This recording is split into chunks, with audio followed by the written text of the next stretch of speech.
It's official. The Knicks are headed back to the playoffs for the second time in 3 years after beating the Wizards 118-109 at the Garden. This win means that they've clinched no worse than the 6th seed in the Eastern Conference. Zach Braziller is the New York Post basketball reporter, and he joins us now. Let's talk some Knicks basketball, Zach. Sunday's win against the Wizards marked the first time the Knicks have had 4 players with at least 20 points apiece since 2018. I know Julius Randle was out for a bit, but are the Knicks playing their best basketball of the season heading into the playoffs?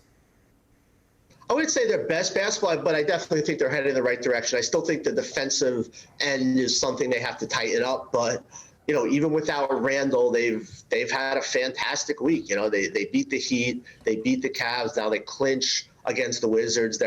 They've all but clinched the 5 seed, and to me, they've had a fantastic year. You thought at the beginning of the year, if they could just be a play-in team, that would have been a good season. Instead, they finished 5th. I think they have a great shot to win a playoff round for the first time since, I believe, 2013. Brunson's been fantastic. The Hart trade was a great move by Leon Rose. Emmanuel quickly has taken a mammoth step forward. Randle was terrific.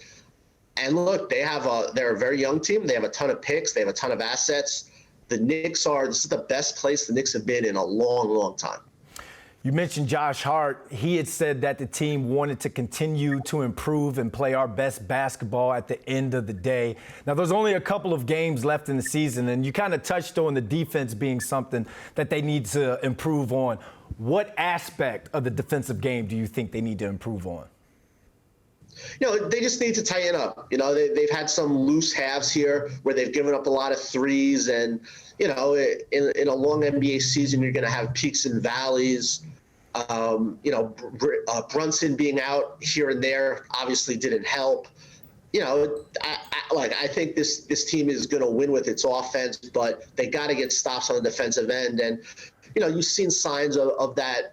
That end getting a little better of late. I like the way they're playing. And look, you're not going to be holding the Cavs in that first round series to under 90 points. This is going to be about just getting enough stops to win games. But look, I think the Knicks have a really good shot to beat Cleveland. They beat them 3 or 4 during the regular season. And that first one where Cleveland won, Grimes wasn't playing. He didn't have Hart yet. So some of the Knicks' best wing defenders aren't there yet. The Knicks have to really like how they match up with Cleveland. I don't think there's any question about it. All right, let's say something crazy happens and they didn't play Cleveland. So no matter who they play, let's just say no matter who they play, finish this sentence, the Knicks make it out of the first round of the playoffs if they just play the way they've played for the most part this year. If they continue to play at a high level, if Brunson, can be what he was in the postseason last year, if you have a healthy Randle. Now, look, I think they could win a series without Randle, but to make a real big run and maybe pull a stunner, whether it's beating a Milwaukee or a Philly, they're going to need Randle. And, we'll see. He's in a walking boot, and he's going to be evaluated, I guess, now 10 days. So we don't really know yet his status, but I think there's no question. The Knicks need Julius Randle to be a factor in this postseason. As good as some of these other guys have played, Grimes has been great lately, quickly. Brunson's kind of getting back in the flow after being hurt.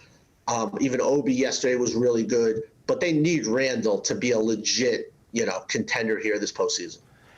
NBA playoff time in New York. It's going to be what the kids call lit this spring. Zach, thanks for joining us. Hey, anytime, Gus.